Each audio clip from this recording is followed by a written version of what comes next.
if I didn't align myself with both of them, you'd never have a deal.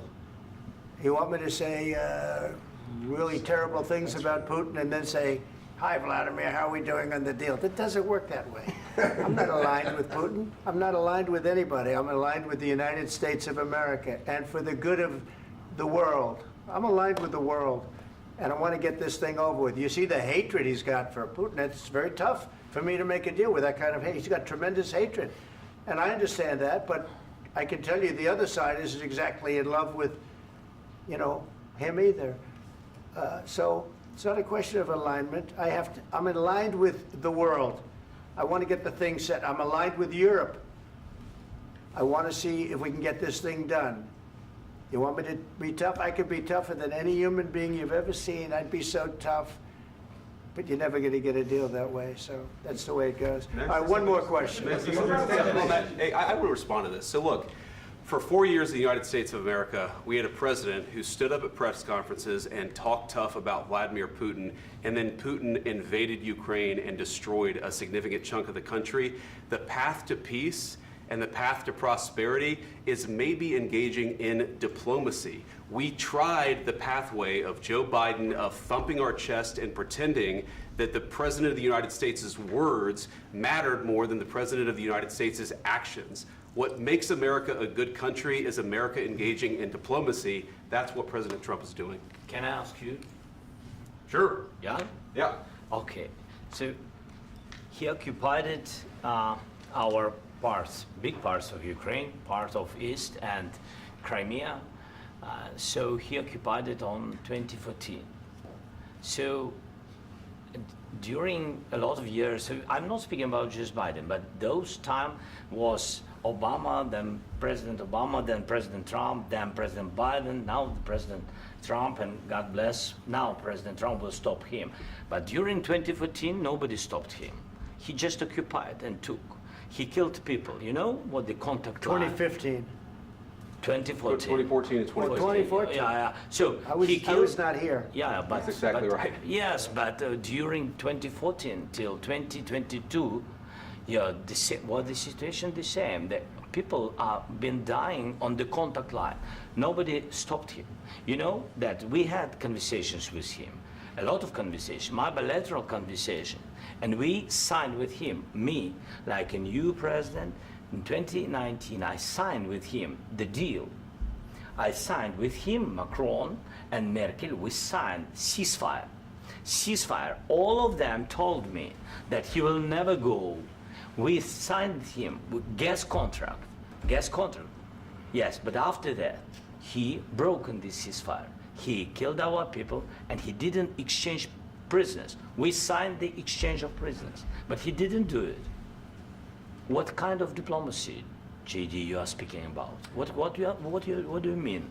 I'm talking about the kind of diplomacy that's going to end the destruction of your country. Yes, but if you Mr. President, with respect, I think it's disrespectful for you to come into the Oval Office and try to litigate this in front of the American media. Right now, you guys are going around and forcing conscripts to the front lines because you have manpower problems. You should be thanking the President for trying to bring an end to this conflict. Have you ever been to Ukraine that you say what problems we have?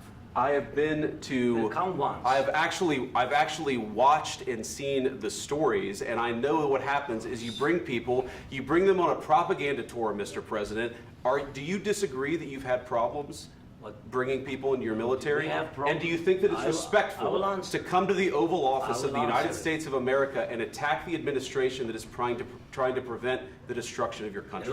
A lot of questions. Let's start from the beginning. Sure. First of all, during the war, everybody has problems, even you, but you have nice ocean and don't feel now, but you will feel it in the future.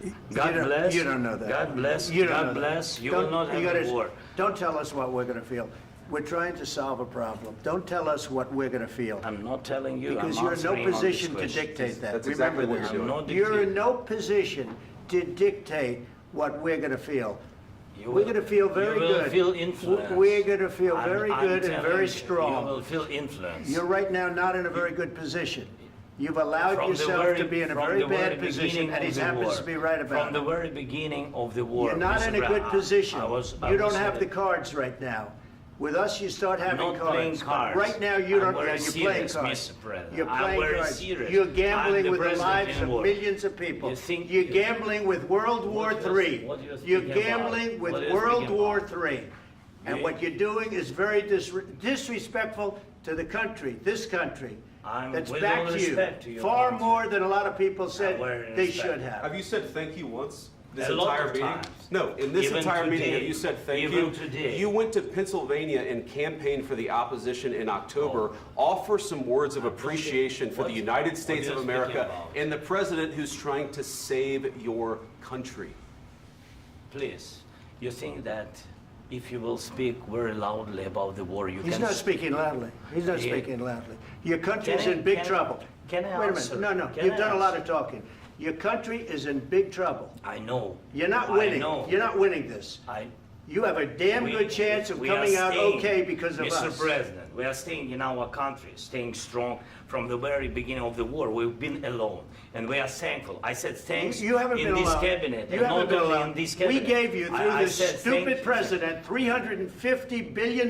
You We voted gave for you your military president. equipment, You and you voted men for are your brave, president. but they had to use our military. Yes. What about If Vance? you didn't have You our invited military me- equipment, you invited if me you to didn't speak. have our military equipment, this war would have been over in 2 weeks. In 3 okay? days, I heard it from Putin. In 3 days, this is something Maybe new. less. In 2 weeks, of course, yes. It's going to be a very hard thing to do business like this. I Again, tell you. just say thank you. I said a lot of accept times that thank there, you accept to that- American people. Accept that there are disagreements, and let's go litigate those disagreements rather than trying to fight it out in the American media when you're wrong.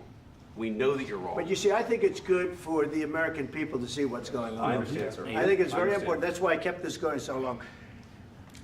You have to be thankful. You I'm- don't have the I'm cards. thankful. You're buried there. Your people are dying. tell you You're again, running I low know. on soldiers. Don't- Listen, don't please, you're running Mr. low on President. soldiers. It would be a damn good thing. Mr. And then President. then you tell us, I don't want a ceasefire. I don't want a ceasefire. I want to go and I want this. Look, if you could get a ceasefire right now, I tell you take it so the bullets stop flying and your men stop getting killed. Of course, we want to stop the war. But you're I saying said- you don't want a ceasefire. But I said to you, I want a ceasefire. with guarantees. Because you'll get a ceasefire faster than an agreement. Ask our people about ceasefire, what they think. That wasn't doesn't with matter me. for you what- That what wasn't this with me. means. It That was wasn't with with you. a guy named Biden who was not a smart person. This That is was your, with, this that is was with your Obama. president. It was your president. Excuse me. That was with Obama, who gave you sheets, and I gave you javelins. Yes. I gave you the javelins to take out all those tanks. Obama gave you sheets. In fact, the statement is Obama gave sheets and Trump gave javelins. You got to be more thankful, because let me tell you, you don't have the cards. With us, you have the cards. But without us, you don't have any cards. One more question to Mr. Vice President. I'm sorry. It's going to be a tough deal to make, Um, because the attitudes have to change. what if Russia breaks ceasefire? What if Russia breaks peace talks? What do you do then? I understand that it's a heated conversation right now. What are you but saying? what She's if asking, Russia- what if if Russia Putin breaks the breaks ceasefire? What if anything? What if a bomb drops on your head right now? But they have Okay? broken What if they ceasefire broke it? many I don't know. times. They broke it with Biden because Biden, they didn't respect him. They didn't respect Obama. They respect me. But what- Let me tell you, Putin went through a hell of a lot with me. He went through a phony witch hunt where they used him and Russia. Russia. You ever hear of that deal? That was a phony Hunter Biden, Joe Biden scam. Hillary Clinton, Shifty Adam Schiff. It was a Democrat scam. And he had to go through that. And he did go through it. We didn't end up in a war. And he went through it. He was accused of all that stuff. He had nothing to do with it. It came out of Hunter Biden's bathroom. It came out of Hunter Biden's bedroom. It was disgusting. And then they said, oh, the laptop from hell was made by Russia. The 51 agents. The whole thing was a scam. And he had to put up with that. He was being accused of all that stuff. All I can say is this. He might have broken deals with Obama and Bush, and he might have broken them with Biden. He did, maybe. Maybe he didn't. I don't know what happened. But he didn't break them with me. He wants to make a deal. I don't know if you can make a deal. The problem is, I've empowered you to be a tough guy. And I don't think you'd be a tough guy without the United States. And your people are very brave. But you're either going to make a deal or we're out. And if we're out, you'll fight it out. I don't think it's going to be pretty, but you'll fight it out. But you don't have the cards. But once we sign that deal, you're in a much better position. But you're not acting at all thankful. And that's not a nice thing. I'll be honest, that's not a nice thing. All right, I think we've seen enough. What do you think? What's huh? this negotiation? This is going to be great television, I will say that.